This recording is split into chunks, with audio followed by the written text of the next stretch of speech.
So I'm here to talk a little bit about what we learned working on the flood in Alberta. I joined the Flood Recovery Task Force August 3rd, so about 5 weeks after the flood happened. It was the costliest natural disaster in Canadian history, according to the Insurance Bureau of Canada. We had over 30 communities that were impacted and that declared local states of emergency. And Alberta declared its first ever provincial state of emergency for the town of High River. There were 100,000 people evacuated. There were 10,000 homes evacuated, 985 kilometers of road closed, 30 bridges damaged, and 3,000 businesses affected.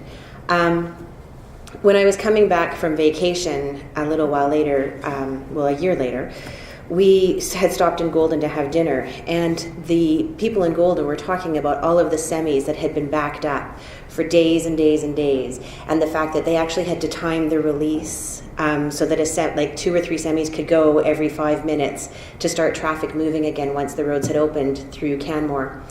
And just the impact that had on the community of seeing all of these lines of semis backed up, and the questions that it asked about how ready are we for not having a highway if we hadn't been able to fix those highways as quickly as we did. There were a number of really innovative solutions that the highway maintenance crews used. They used a lot of the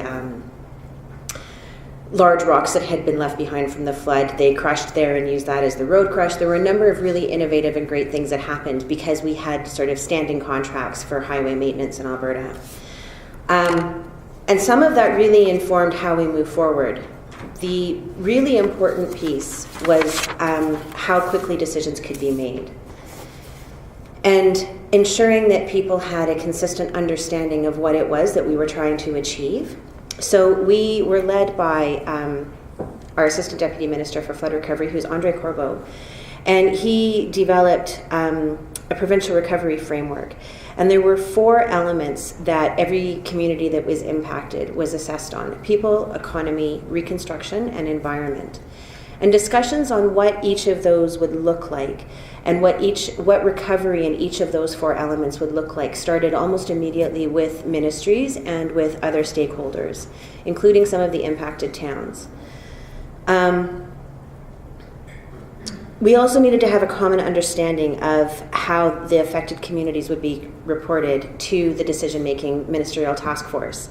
So we had red, which was significant support required by the government of Alberta, yellow, which was moderate support required, and green, which was minimal support required. And we had sit reps that were updated originally daily, and then weekly, and then eventually monthly on the state of recovery for each of the different affected communities. The visual representations with the color-coded boxes actually really assisted making decisions in terms of having people have a common understanding. I don't know about you, but sometimes somebody will say something to me and what I hear and what they meant don't actually at all relate to each other.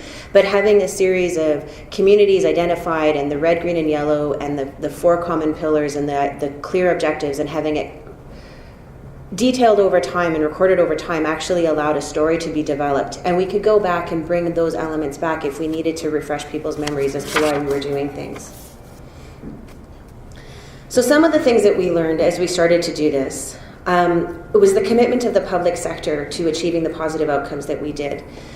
One of the executive directors that we had in plans, the Flood Recovery Task Force occasionally, after working really long hours, would be a little bit self-congratulatory about how wonderful we were, that we were doing all this really hard work, helping people get money and, helping decisions get made. And one of the executive directors, when we were sitting around discussing this, said the really great thing for him being part of the task force was actually knowing that the government business, getting people's checks out, making sure those job centers were open, teaching students, having hospitals get their supplies, all over the province continued. And it continued because we had a reasonably good bureaucracy in place. And I know people generally don't like bureaucracy or hierarchy because we feel it gets in the way. But it actually allowed the government business, that everyday stuff that we had to provide for all of the other Albertans who hadn't been negatively impacted, to keep going with their lives, as well as ramp up and deliver all of the services that we were trying to coordinate and deliver.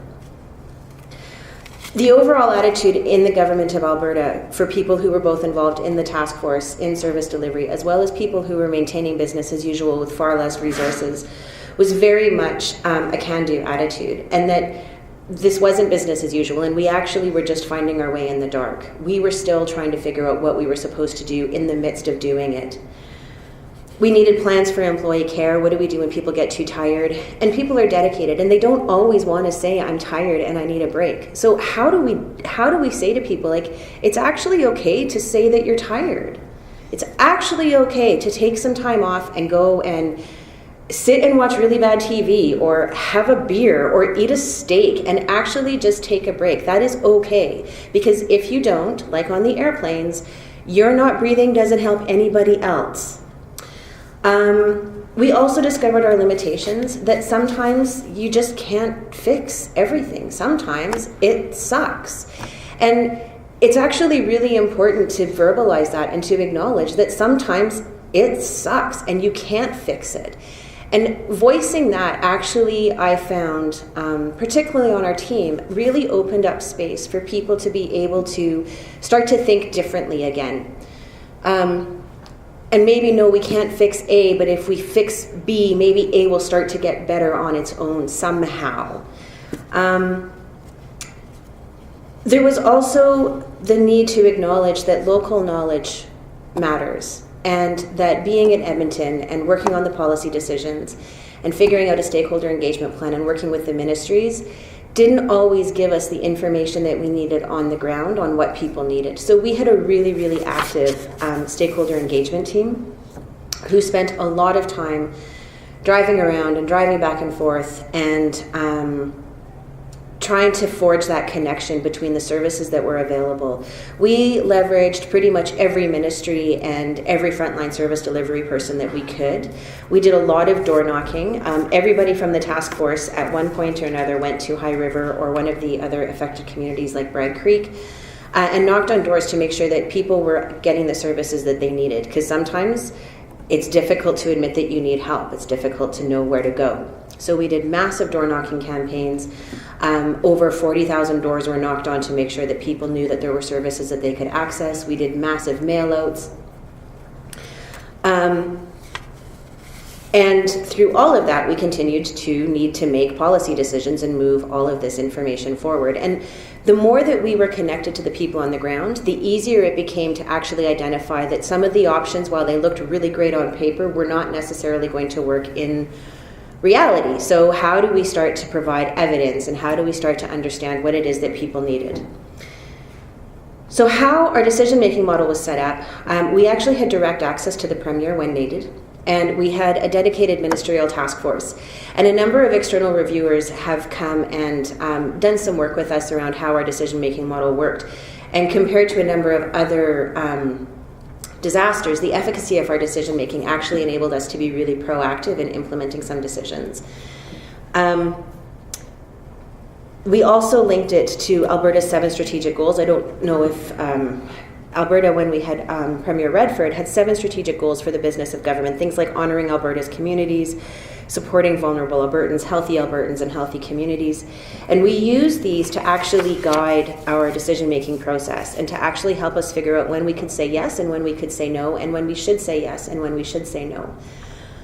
One of the other really big challenges that we had was the desire to fix everything, but that isn't always the role of government. Sometimes the role of government is to actually get out of the way, to create that space and provide the supports to let communities actually implement what they know best. And it's difficult. It's difficult to step away from being paternalistic. One of the things that really assisted us in doing that was having outcomes that were dedicated to the provincial recovery framework. So identifying what our outcomes were, things like having a critical path for recovery for the year and beyond, strategic guidance, and then determining how we would be accountable and actually having a framework for accountability to make sure that the projects that we were funding achieved the outcomes that we had identified.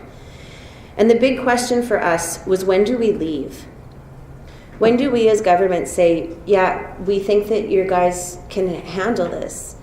And going back to the 4 pillars of recovery, as those started to change from red to yellow to green, it started to provide some indicator that communities were ready to actually take ownership and for us to get out of the way and let them go back to figuring out what this new normal looked like. When we first started, there was this sense that we were going to go back to the way it was. But you never actually go back to the way it was, because everything has changed.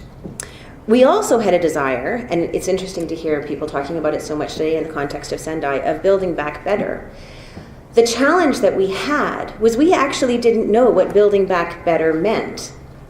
So going forward, one of the things that we've figured out is, even though in the moment we were making really rapid policy decisions, we were aligning them with the strategic priorities to ensure that we were being consistent with our values.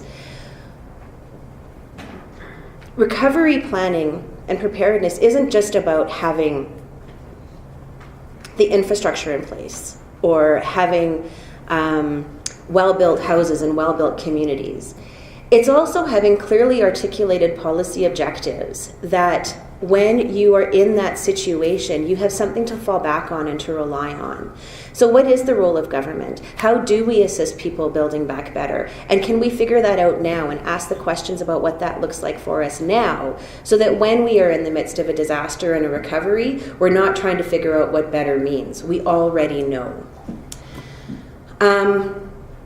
Having a clear statement of our values was really important. And one of the things I find, so I've been doing this now for 2.5 years, and it is really stressful because people are still hurting, and in Edmonton, there's a lot of people who, in other communities, we think, oh, well, it happened 2.5 years ago. I mean, come on, get over it already. One of the things that keeps me going when I do this work, that I find so intriguing about it, is the potential that we as government, even though we are sometimes very slow and a little bit red tape heavy, and sometimes it takes a really long time to implement our decisions, we have an opportunity now to learn from this flood and to say, in 2030, if another flood hits us, do our kids look at us and say, what did you do? Like, how did you get that so wrong that we're in this position again? Or do we have kids that look at us and say, you guys did a really great job in figuring out what we needed to look like to not be as negatively impacted in the future?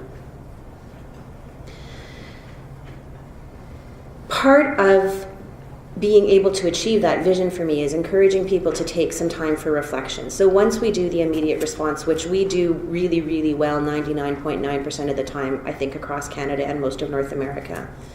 Once we get that immediate response out of the way, once we make sure that people are warm, safe, and dry, and they have something to eat, and they know where their families are if they're not with them, that we actually take some intentional time to talk about what our vision is for the communities that we have to help recover, and what the community's vision is for themselves, and how do we encourage them to use this as an opportunity to build a collective vision of what would be the best possible outcome. And sometimes taking that time to think, like, I'm not talking about within the first month, because in the first month you're still in the, oh my God, we have to help people. But as we start to implement much larger decisions, how we implement those decisions has a massive impact on what the community is going to look like in 20 years. And if we have set the policy objectives in the beginning, and we know what the role of government is, and we know how we want to support communities, we actually have an opportunity to create something that will lead us better into the future. So, what were the really big learnings? How do we align and collaborate more effectively even in the midst of disaster? How do we learn to ask for help? How do we encourage other municipalities? How do we learn from the knowledge of other municipalities and other jurisdictions? And how do we find opportunities to practice? Because practice is essential to success. When does it make sense to accelerate the regular lines of business? Because some of our decisions didn't necessarily need to be as accelerated as much as they were. how do we define our competing priorities and ensure that kids in Edmonton, that the schools that they needed to have built are still going to be built while we rebuild Southern Alberta, or the kids in Fort McMurray or wherever? And how do we more successfully manage the transition from a task force back to business as usual in the lines of government, and actually build in the capacity to slow down the decision making and not continue to expect decisions to be made quickly, but actually return to business as normal, the decision making process as it normally is, in a way that's meaningful but still moves the objectives forward. And finally, how do we ensure that once we've made a decision, we actually have an implementation plan that will meet the objectives of the original decision and doesn't derail the good intentions that we started out with? Thank you very much.